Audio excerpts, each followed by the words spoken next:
10:24 a.m. here in Klamath Falls, Oregon, in my 105-year-old house, broadcasting live on the 19th of February 2022.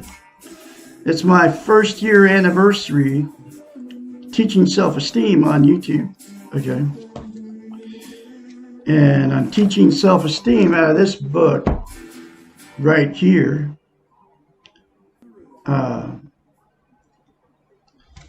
Written by a doctor of psychology. Her name is Susanna McMahon. She's got a PhD, folks, in psychology. She lives in Madrid, Texas. She's 73, lives with her husband. She wrote this book in the 90s. It was published in 1992, 30 years ago. And I kid you not, every chapter talks about how we've been trained and taught not to have self-esteem. Self-esteem is also known as self-love, self-confidence, self-worth. It's how you feel about yourself inside. It's the absolute most important thing you can have on the planet as a human being, and that's because you can't love without it, you can't be loved without it, and you also cannot be content. Content is you feel good. What it is you feel good about yourself, how, where, and what you are. And it's also known as internal peace, okay? You cannot be any of the get loved or be loved, give love or be loved or be content without self-esteem. And she knows that, okay? And that's why this book teaches self-esteem, the very first thing it does, okay? Because you can't have a healthy mind, and she knew it, a psychiatrist, until you attain self-esteem. So that's why she told her clients to go home after their weekly, monthly session of having therapy with her in their therapy sessions, right? She told them to go home and do this one simple concept, okay? Just like she told me to do in the book. She's my therapist now. She has been since January, February of 21. You look at yourself in the mirror, say, I love you, say, I love my inner child, say, I'm worthy to be loved, I'm worthy to love. You say those three things to yourself in the mirror every day without fail. And it will give you self-esteem on steroids, guaranteed. It worked for me. I had none for 65 years of my life, and that's because I was emotionally, sexually, and physically abused as a child, okay? And there's billions of you out there in the same boat, because most of us have been physically or emotionally abused as children. Too many of us have been sexually abused as children, okay? I'm talking billions on the planet. It's all those three things have happened to you. And what we do as human beings, she knew it, we stuff all that pain, all the emotional, sexual, and physical abuse you've taken as a child. You stuff it. You can't release it. You won't talk about it. And that's what stuffing it means. You refuse to talk about it. And that's because you don't have self-esteem. If you had self-esteem, you'd be able to talk about it. And that's why I can freely talk about it here on YouTube. And I have been able to since January, February of 21 of my emotional, sexual, and physical abuse by my parents, okay, when I was a little kid. So I started talking after I attained self-esteem and those three things to myself in the mirror daily gave me self-esteem on steroids, and it can you too. But we all have this thing, it's called an inner child, and this is why you can't talk about it and you stuff it. You have an inner child, right? We all have one, male or female. You're human, you got an inner child. And you mature emotionally, but your inner child is stuck at the 2-year-old level. So it never matures. And what this inner child does, it's the guardian of your emotional warehouse. all the bad that's been said or done to you as a child, it's not letting you at it until you say to your inner child, I love you. I'm going to nurture and take care of you. That's for the second thing in the mirror to yourself. Until you say that to your inner child, you're going to continue to stuff it. You'll live your whole life without it. Okay, without self-esteem, because until you say that to your inner child, you cannot attain self-esteem. Okay. And the thing about self-esteem is, she came up with mirror therapy. That's why she told her clients to go home and look at themselves in the mirror and say, I love you. She wrote this book 30 years ago, folks. That's when it was published. Okay. She knew that they didn't have self-esteem. And she knew that the only way that they could get it is if they said, I love you in the mirror. And said, I love my inner child. I'm worthy to be loved and worthy to love. And that's why she told them to do it. Because she knew they didn't have any self-esteem. And then you can't get healthy-minded until you attain self-esteem. And here's why mirror therapy, and she knows this, and that's why she told them to look in the mirror and say, I love you, is so powerful. Because you cannot lie to yourself in the mirror. It's very easy for you all to get in front of the mirror. We're all in front of the mirror every day. I can say 100% of the population, when you get in front of the mirror, you criticize yourself, okay? It's very easy for you to do that. And you know why? Because that's what you believe about yourself. But then I come along, and she comes along and tells you, look at yourself in the mirror and say, I love you. I'm worthy to be loved and worthy to love. I love my inner child. You cringe and you want to turn me off because I told you that. But it doesn't come from Douglas Bickford. It comes from a psychiatrist. I'm the absolute only one on the internet, on Facebook, on television, on YouTube, talking about self-esteem and how to get it. Okay? So you can't lie to yourself in the mirror, so you attack me. It's a defense mechanism that you're using subconsciously that you don't even know you're even using. You attack me because I tell you you don't love yourself. But the proof you don't love yourself is you criticize yourself in the mirror. Think about this. If you had just met somebody, right? A new relationship, brand new. You're falling in love with this person. She can do no wrong or he can do no wrong. You're walking on water. Both of you are both in the same thing, that feeling, right? Fall in love. You would never, ever criticize them in that phase of the relationship. Never. And you know why? Because you want them to love you. But guess what? You'll do it to yourself, okay? So it proves you don't have self-love, self-esteem, okay? Self-worth, self-confidence. Because if you did, you would never say anything bad to yourself in the mirror. And if you loved yourself, when I told you to say I love you in the mirror, you would I love myself. I can do that very easily. That's what you would say to me, if you loved yourself. But you don't love yourself. That's why you attacked me, okay? Because you're not lying to yourself in the mirror when you criticize yourself, okay? But you're lying to yourself if you say, I love you in the mirror. That's why you can't say it. But you can force yourself to say it, okay, the very first time. Like I had to do. I was just like you when I read it out of this book. I was like, what good is that going to do? That sounds crazy. I'm not going to do that. And then I read her credentials and I go, wait a minute. She wrote this book and she told her clients to do it for years. So there must be something to it. It must do something.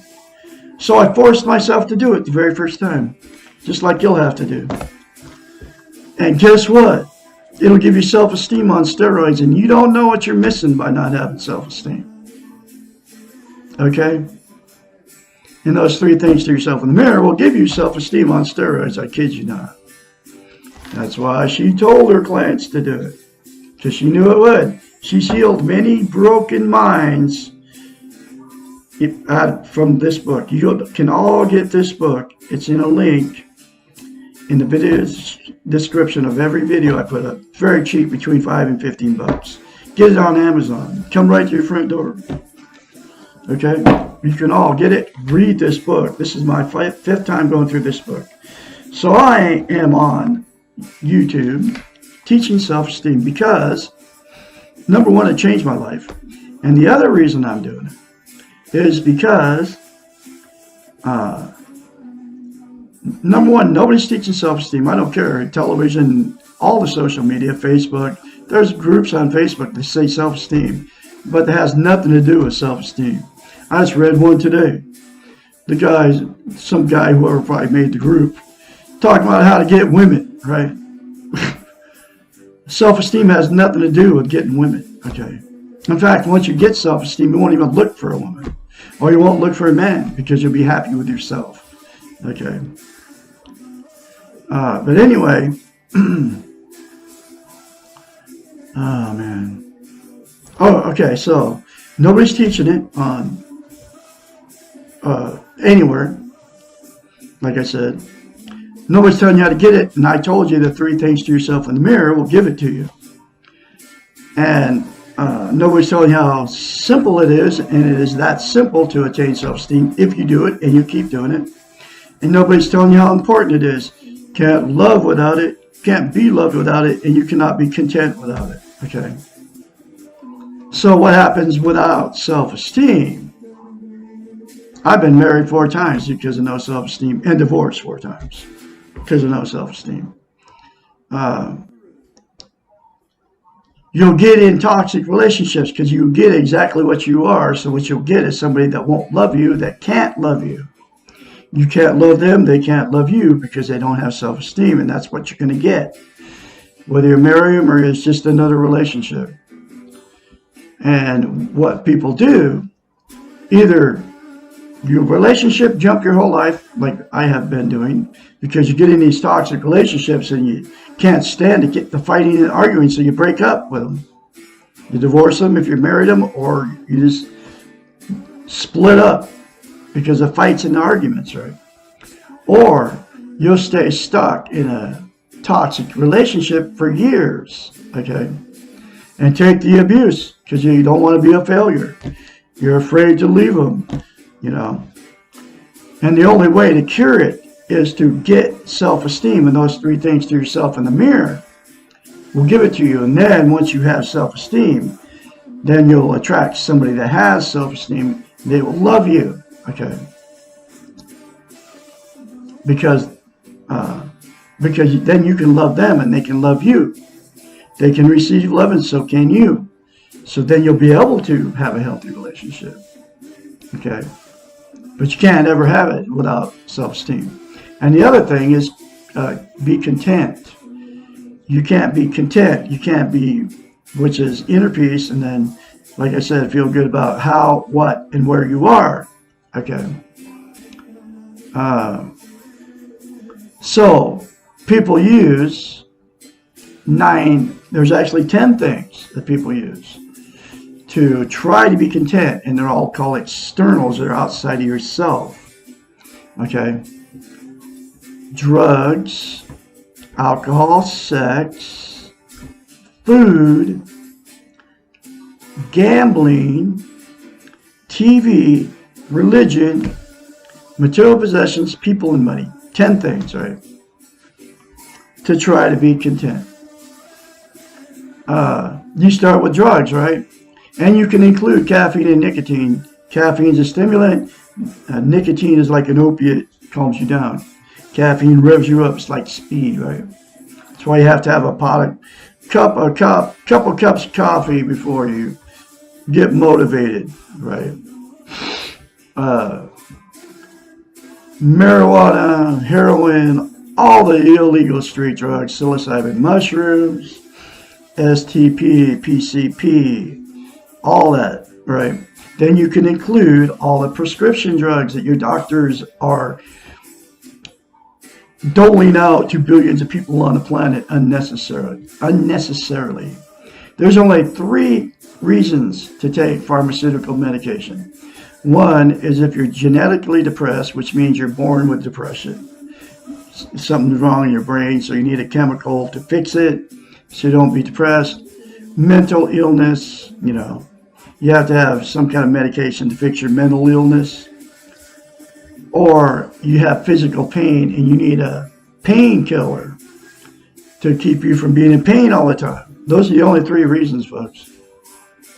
Or if you're on your deathbed and they're giving you morphine because you're gonna die, right? And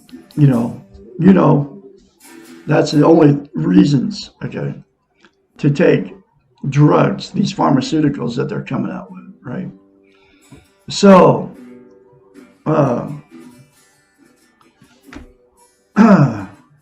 then there's alcohol, right?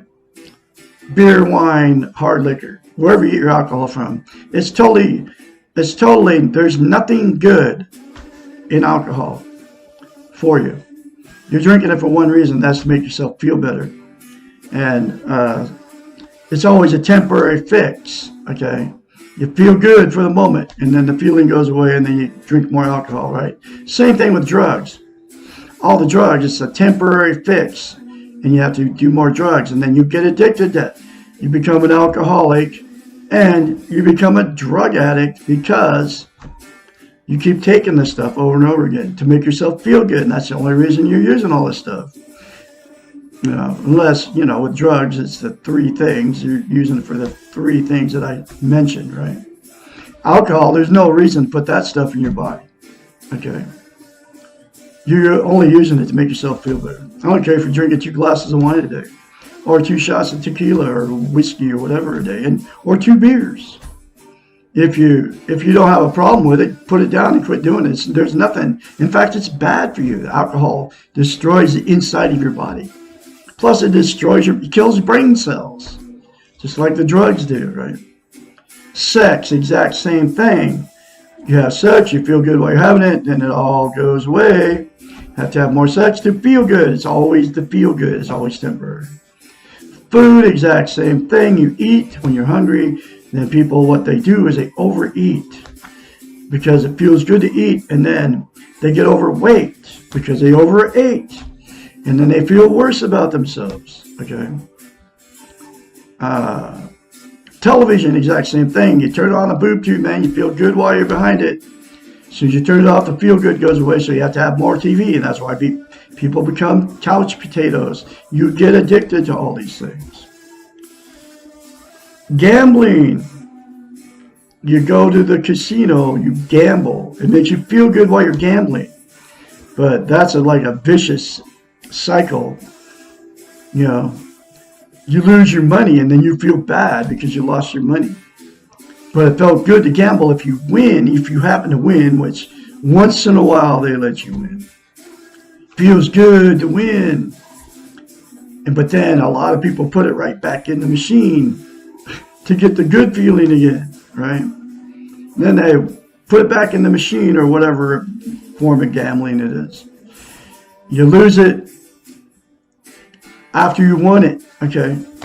It just keeps going on and on. But the feel-good always goes away with gambling.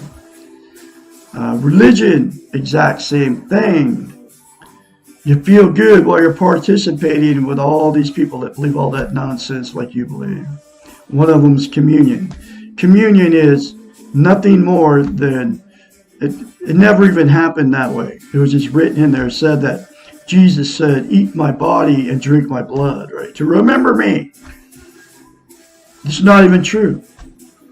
It's cannibalism, folks, and they got you believing, all these religions got you believing they're supposed to be doing this to they call it communion, to be with, remember Jesus, right? Anyway, all the religions are saying, it doesn't matter which one it is. Christian, Muslim, Catholic, Mormon, Jehovah's Witness, Seventh-day Adventist. The list goes on and on,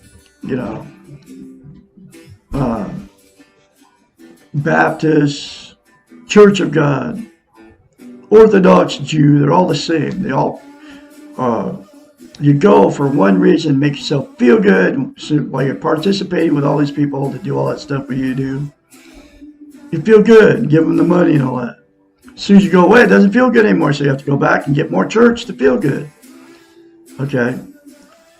And let's see. People. You get a new relationship, right? It feels really good at first. You all know, you've been there. It's happened every marriage I've ever gotten into. You feel really good. You're all excited to be with them. You can't wait, live with them and all that stuff. And then that feeling goes away. And then all the bad starts happening, okay? Because that good feeling went away. And it doesn't last very long, that good feeling. And then that's when all the cheating and all that starts, The toxic relationship starts to happen because the feel-good went away. So, and it doesn't matter. That's why you jump relationships, because you're always looking for that feel-good, that the feel-good is always temporary, okay? Material possessions, the exact same thing. You get a new car, that's especially makes you feel good, right? Even though you got a, $700 car payment with the insurance, to go with it because you bought a new car. Sits in your driveway. Then the feel good goes away after you realize I was stuck in this freaking contract for 7 years, paying that high interest rate for that stupid car that made you feel good at first, but it doesn't make you feel good anymore. Okay. And material possessions all the same. It doesn't matter what it is. You go to a thrift store, you buy a bunch of junk you don't need, and the only reason you buy a thrift store, it makes you feel good because it's so cheap. And then you bring it home, you throw it in the closet, you never see the stuff again. Clothes, shoes, new boat, used boat, motorcycles, used motorcycles, snowmobile, ski-doos, all of it. Always temporary fix. The feel good always goes away. Okay. And then the last one is dinero. You get some money, right? Whether you save it, whether you blow it, whether you go gamble it, whatever you do with it, buy something with it, that feel good is always temporary, all right? You put it in the bank, you can get a lot of money. A lot of people blow a lot of money when they get it. By gambling it away. It doesn't matter what you buy with it. The feeling, that good feeling, is always temporary. It's never permanent. There's absolutely only one thing that's going to make you permanently content, is to attain self-esteem. And those 3 things to yourself in the mirror daily will give it to you. If you do it and you keep doing it. To maintain self-esteem, it's like lifting weights, okay? You start lifting weights and you quit. You have to start over again and because you lose muscle mass. Self-esteem is the exact same thing as lifting weights. You have to practice it daily. Those 3 things to yourself in the mirror, you'll have to keep saying to yourself. You might as well just plan on saying it the rest of your life to maintain self-esteem, but I guarantee you, you start saying that to yourself in the mirror, those 3 things every day. And you'll gladly look at yourself in the mirror and say, I love you. I love Douglas Bickford. I love my inner child. I'm worthy to be loved and worthy to love. Less than 10 seconds, folks, will change your life. If you do it and you keep doing it. Okay. Anyway, I'm going through this book one chapter at a time, and here's the next chapter. How do I learn to let go? Previous questions. This whole book is in question form, so there's really no chapters. I just wrote down the chapters so I know where I was, right? This is chapter 36. Previous questions have emphasized the importance of letting go. It has been mentioned that we need to let go of insecurity, guilt, anxiety, perfection, fairness, and our illusions and defenses. This sounds like a great deal to release, and if we do manage to let go of all the above, what will be left? It is important to know that all of these attributes are related to the weak ego, the worth that we receive from external sources. All the above serve to protect us from ourselves and to provide reasons to externalize or excuse our human behaviors. They all help to justify why we are the way we are, to prevent us from taking responsibility and from changing ourselves. When we let go of the need to be something we cannot be, perfect, we will discover that what we have left is our humanness, our goodness, our belief, and our trust in ourselves. We will be left with a kind, objective, and responsible self. We will be left also with the realization that we make mistakes, feel pain, and often do not know why. What is wrong with that? The best way to learn to let go of anything is lovingly. Do not hate or fight what you're trying to let go of. Rather, honor all of it and realize that all these things, your past, your guilt, your defenses, and your illusions, brought you to this place where you are right now. All of these things made you what you are, made you what you are, and all of them work for you because you survived. Think of all these things as tools, albeit faulty tools, but tools nonetheless, because they got you here. And now you need new tools, better tools to get you where you want to be. Respect old tools before you throw them away, before you let go. It is always much easier to let go of something that we have outgrown than it is to let go of something that we hate or are angry with. When we hate something and try to get rid of it, it tends to become sticky and cling to us. When we lovingly let go and see the value of what we're getting rid of, it tends to slide away more easily. A good example of this is a relationship that you have outgrown. If you can focus on the good things in the relationship and what you have learned from it, the leaving is easier and you tend to feel okay about yourself. But if you can only focus on the hatred and the negativity, the relationship still exerts power over you and you are not free and not feeling okay about yourself. Honor all things, all of the things that you want to let go of. Look on each of them and remember how they worked for you. Appreciate them for getting you here. Tell yourself that now you are strong enough and responsible to yourself. You no longer need what you once needed. All of development means letting go and moving on. When we need a crutch, it is nice to have one handy. When we no longer need it, we can gently and lovingly put it away. The more self-esteem you develop, the more crutches you will put away. The crutch only becomes an impediment when you no longer need it. Letting go is a process. It takes time. It is an easier process when done with love. And all this stuff's been happening to me. I had to let go. I've been in a toxic relationship, my fourth marriage, for 3.5 years. And it's pushing 16 months now after leaving him, but I'm still reeling from the pain of that loss.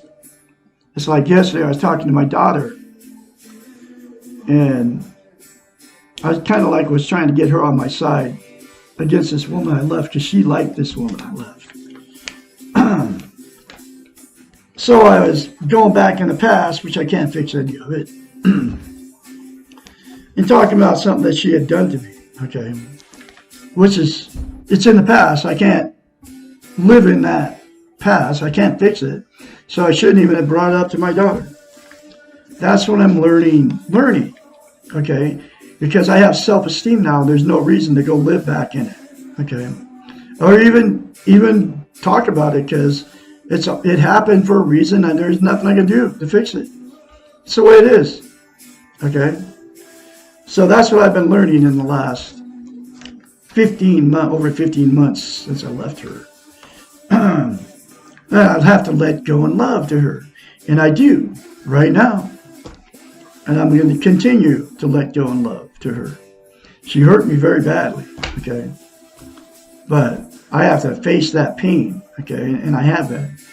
Anyway, I can be your mentor when your change starts happening for you. My phone number is 458-232-5238. Call me anytime, day or night. I'm going to have another chapter for you tomorrow, which is How Do I Get Over My Past? Chapter 37. Y'all remember to look at yourself in the mirror, say, I love you, say, I love my inner child, say, I'm with you, but you love the way that you love. You were born good into this world. You will leave good if you accept that you're good. Unlike all the religions have told us that we're born bad. We're not. That's all not true. You all have a great day, and I'll talk to you tomorrow.